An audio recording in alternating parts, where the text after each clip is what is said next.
একই সঙ্গে আপনাদের জানাচ্ছিলাম এবার সিবিআই নজরে সন্দীপ ঘোষের গাড়ির চালক। আরজিকর ধর্ষণ খুন তদন্তে চালকের চাঞ্চল্যকর দাবি।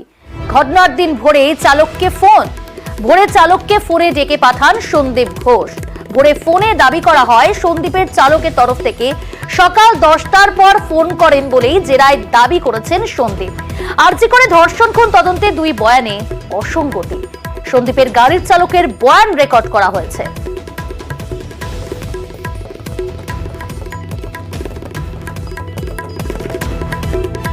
এর আগে আমরা দেখেছি সন্দীপ ঘোষ গ্রেফতার হওয়ার আগে তাকে দফায় দফায় জিজ্ঞাসা করেছেন সিবিআই আধিকারিকরা এবং এক টানা জিজ্ঞাসাবাদ, নানা বয়ান রেকর্ড করা হয়েছে।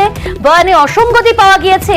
এবার তার গাড়ির চালক, তারও বয়ান রেকর্ড করা হলো, কিন্তু গাড়ির চালকের সঙ্গে বয়ানে মিল পাচ্ছেন না। সন্দীপ ঘোষের বয়ানের মিল পাচ্ছেন না তদন্তকারী আধিকারিকেরা। অমিত রয়েছে আমাদের সঙ্গে। অমিত, একেবারে চাঞ্চল্যকর দাবি করছেন এবার গাড়ির চালক। সিবিআই নজরে তাহলে সন্দীপের গাড়ির চালক, কারণ বয়ানে তো কোনো মিলই নেই সন্দীপ ঘোষ এবং তার গাড়ির চালকের। একেবারেই এখানেই সিবিআই আধিকারিকদের মনে আবারও কিছু সন্দেহ দেখা পাচ্ছে, কোথাও গিয়ে কোনো কিছু লুকোনো হচ্ছে কিনা। কারণ সন্দীপ ঘোষ দাবি করেছিলেন উনি সকাল 10টার সময় খবর জানতে পারেন এবং তারপরে গাড়ি দেখে তিনি হাসপাতালের উদ্দেশ্যে রওনা হয়েছিলেন। কিন্তু গাড়ির চালক, আরজিকর হাসপাতালের প্রিন্সিপালের যে গাড়ির যে চালক, তার যে স্টেটমেন্ট রেকর্ড করা হয়েছে সিবিআই তরফে এবং এমনকি গাড়িকে এক্সামিন করা হয়েছে, গাড়ির গতিবিধি কোথায় আছে, অর্থাৎ জিপিএস সিস্টেম গাড়িতে আছে বলে প্রাথমিকভাবে জানা যাচ্ছে। তার যে গতিবিধি যে এক্সামিন করা হয়েছে সিবিআই তরফে, সেই জায়গায় সিবিআই তরফে দাবি করা হচ্ছে যে এই জিজ্ঞাসাবাদে গাড়ির চালক, সন্দীপ ঘোষের গাড়ির চালক, যেটা সিবিআই আধিকারিকদের কাছে জানিয়েছে যে ওই দিন, অর্থাৎ যেদিন একদম ভোরবেলা 6টা বাজার আশেপাশে সকাল,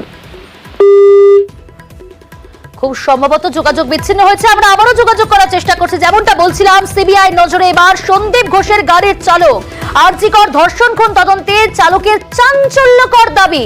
ঘটনার দিন ভোরে চালককে ফোনে ডেকে পাঠান সন্দীপ ঘোষ। ভোরে ফোনের দাবি সন্দীপের চালকের।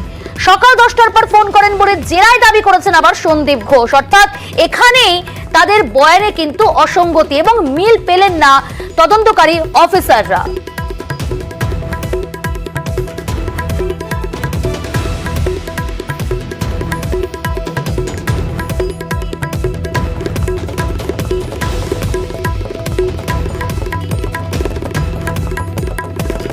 সন্দীপের গাড়ির চালকের ইতিমধ্যেই বয়ান রেকর্ড করা হয়েছে, কারণ দুই বয়ানেই একাধিক অসঙ্গতি।